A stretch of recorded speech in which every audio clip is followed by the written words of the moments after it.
Hey folks, how you doing? Today I'm going to do a receiver swap on the RC4 drive Trailfinder 2.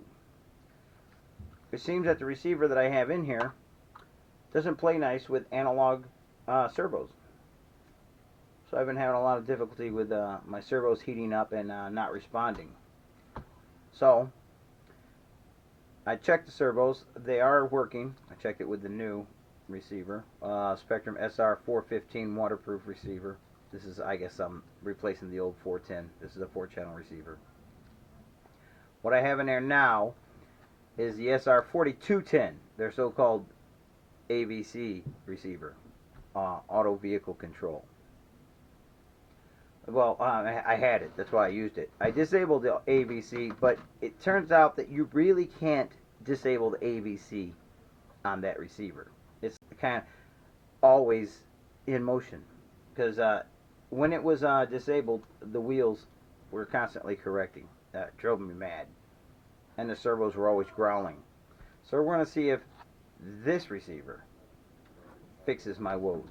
So yeah, I'm going to start by taking off this receiver plate.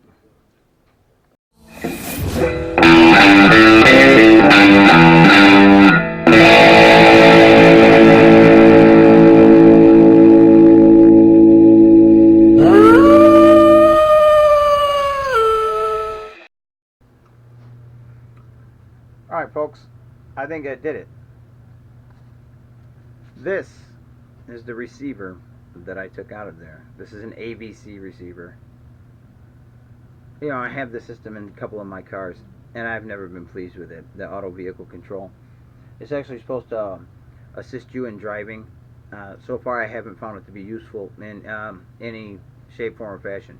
Whether it be on the dirt hills with a short course truck, or an on-road car, or a trail truck, or whatever. So just stay away from it. This is overpriced system. This is just garbage. You learn how to drive, I guess, you know. That's the moral of the story. And this thing is only good with digital receivers. So let that be a note to you, kiddies. So yeah, I mean, yeah, it's working. 2-speed trans is working. There you go. You see that? Let me get a close-up of that real quick. Shifter. You see that? There you go. So yeah, working.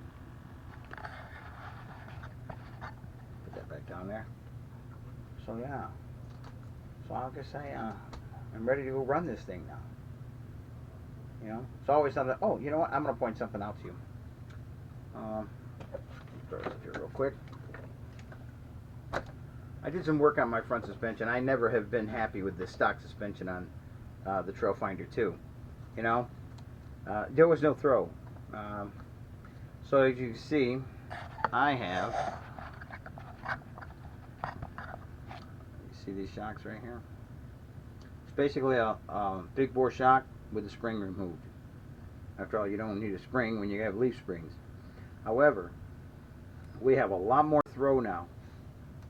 You know, I'll put this thing back together and put it up on a tire, and you can really see it. These shock towers are also RC4 drive, but they are from the Galinda 2, the D90. So they actually come with 2 holes, height holes. Whereas I wish I had those handy. The Trailfinder 2 are very short towers to accommodate those very short shocks that they give you.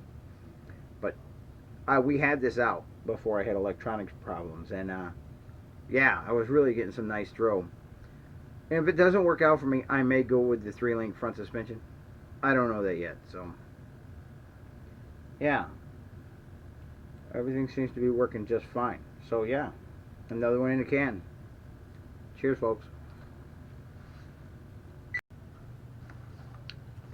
This will probably give you a good idea of how much more suspension I have with the modification I've done up front. For all you Trailfinder 2 owners out there that actually have this truck with the stock suspension, you know you don't get throw like this, you know, and have both wheels on the ground. including the front one.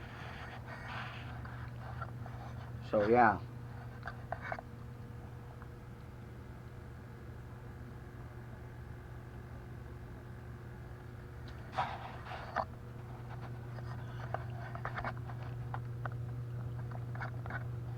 That's a nice shot right there.